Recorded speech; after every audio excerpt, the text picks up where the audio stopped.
Hello भैया, स्वागत है आप सभी का मेरे यूट्यूब चैनल स्कूल ट्यूशन गुरुजी में। आज हम बात करेंगे कार्यपत्रक 96 की, जो कि 23 फरवरी के लिए जारी किया गया है। कक्षा 9 का विज्ञान विषय कार्यपत्रक है। बच्चे अपना नाम लिखे और अपने कक्षा अध्यापक का नाम लिखे। बच्चों, हमारा पाठ चल रहा है कार्य तथा ऊर्जा, और इसके पुनरावर्ती पाठ में आज हम पढ़ेंगे बल तथा ऊर्जा के बारे में। तो चलिए बच्चों, देखते हैं, जानते हैं, समझते हैं कि आज के कार्यपत्रक में आपके लिए क्या खास है और आज का कार्यपत्रक आपको क्या बताना चाहता है।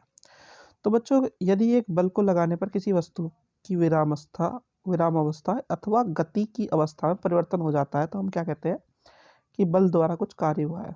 इसलिए पढ़ना, लिखना, सोचना, बातें करना आदि को हम वैज्ञानिक रूप से कार्य की श्रेणी में नहीं मानते।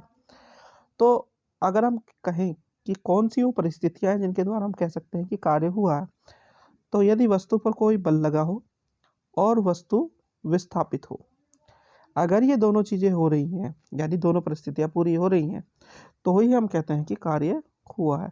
अगर इसमें से कोई एक भी वस्तु परिस्थिति पूरी नहीं हो रही है तो हम कहेंगे कार्य नहीं हो रहा। इसके कुछ उदाहरण है, जैसे कि जिससे हम कह सकते हैं कि यहाँ पे कार्य नहीं हुआ है। जैसे एक स्थिर दीवार को धकेलना, एक विद्यार्थी का अपने बस्ते के साथ एक स्थान पर खड़े रहना और सिनेमा देखना, बातें करना इत्यादि। अब बात आती है बच्चों बल द्वारा किए गए कार्य को गणितीय समीकरण द्वारा परिमाण में लाना। तो एक बल द्वारा किया गया, मान लो, कार्य W द्वारा प्रदर्शित किया जाता है। तो एक बल द्वारा किए गए कार्य का परिमाण होता है बल पर जो वस्तु पर लगने वाला बल और उस पर हुआ विस्थापन द्वारा प्रदर्शित किया जाता है, जो बल तथा विस्थापन के गुणनफल के बराबर होता है, यानी कि इसके बराबर होता है। और जब किसी वस्तु का बल किसी कोण पर लगता है तब होता है W बराबर Fs cos थीटा। आगे क्या कह रहा है बच्चों, ये कि एक ये आदिश राशि है जिसमें जो है परिणाम होता है लेकिन दिशा नहीं होती। इसका कार्य का मात्रक क्या है बच्चों, न्यूटन मीटर या जूल है। अब एक जूल को हम बराबर मानते हैं एक न्यूटन बल द्वारा किसी वस्तु को 1 मीटर विस्थापित किया गया हो तो उस पर किया गया कार्य 1 जूल कहलाता है, क्योंकि ये किसके बराबर है, 1 joule is equal to 1 newton into 1 metre के बराबर बच्चों। अच्छा, अब अगर हम कार्य की बात करें तो कार्य को हम 3 श्रेणी में बांटते हैं बच्चों, धनात्मक, ऋणात्मक और शून्य। धनात्मक कार्य कब होगा, यदि वस्तु पर लगने वाले बल तथा उसके विस्थापन की दिशा समान हो तो इस परिस्थिति में किया गया कार्य क्या होगा, धनात्मक होगा। उदाहरण के लिए बच्चे का खिलौने को खींचना, चुंबक का लोहे को खींचना, यहाँ पे ठीक है बराबर मिलेगा आपको। अब ये ऋणात्मक कब होगा बच्चों, यदि वस्तु पर लगने वाला बल तथा उसके विस्थापन की दिशा एक दूसरे के विपरीत हो तो उसका जो उस परिस्थिति होगी उसमें कार्य कैसा होगा, विस्थापन होगा। जैसे एक चलती हुई कार में ब्रेक लगाना, एक गोलकीपर द्वारा बॉल को रोकना। तो यहाँ पे हम कैसे दर्शाएंगे इसे, इस तरीके से दर्शाएंगे। अब बच्चों शून्य कब होगा, तो शून्य तब होगा जब जो है कोई कार्य होगा ही नहीं, यानी कि विस्थापन ना हो, बल द्वारा कोई अवस्था में परिवर्तन ना हो। यानी कि एक बल द्वारा किया गया कार्य शून्य तब कहलाता है यदि बल द्वारा वस्तु की अवस्था में कोई परिवर्तन ना आए अथवा बल तथा विस्थापन एक दूसरे के समकोण पर हो। उदाहरण, पृथ्वी के चारों ओर चक्कर लगाता है एक उपग्रह और कुली के सर पर बोझ बच्चों।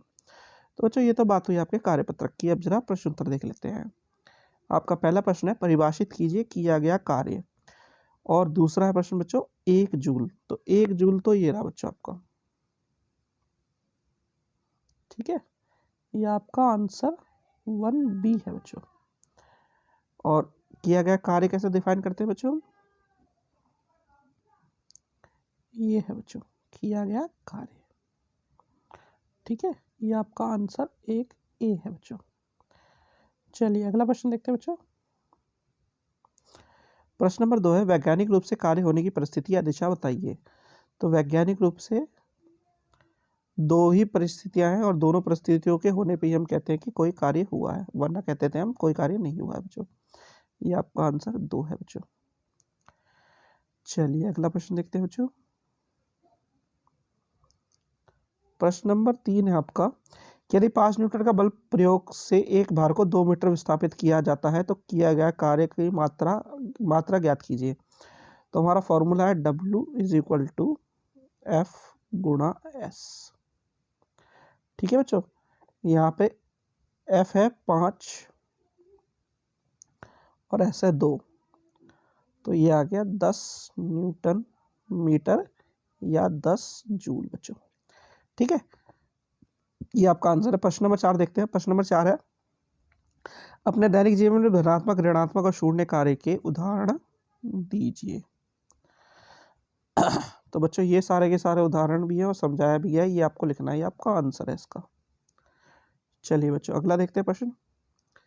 अगला प्रश्न है प्रश्न नंबर 5, रस्साकशी के खेल में किया गया कार्य का वर्णन कीजिए। तो रस्साकशी के खेल में बच्चों जब तक रस्सी किसी तरह भी विस्थापित नहीं होगी, मान लीजिए ये बीच में रखा देखा है और ये बराबर दोनों तरफ से बल लग रहा है और कहीं भी विस्थापित नहीं हो रही, तो कार्य शून्य होगा। लेकिन अगर ये किसी एक तरफ विस्थापित हो जाए, या तो इधर या इधर, तो कार्य किया जाएगा क्योंकि उसमें विस्थापन हो जाएगा बच्चों। तो बच्चों ये हो गया आपका कार्यपत्रक कंप्लीट और वीडियो भी। आशा करता हूँ आपको वीडियो अच्छी लगी होगी। Thank you.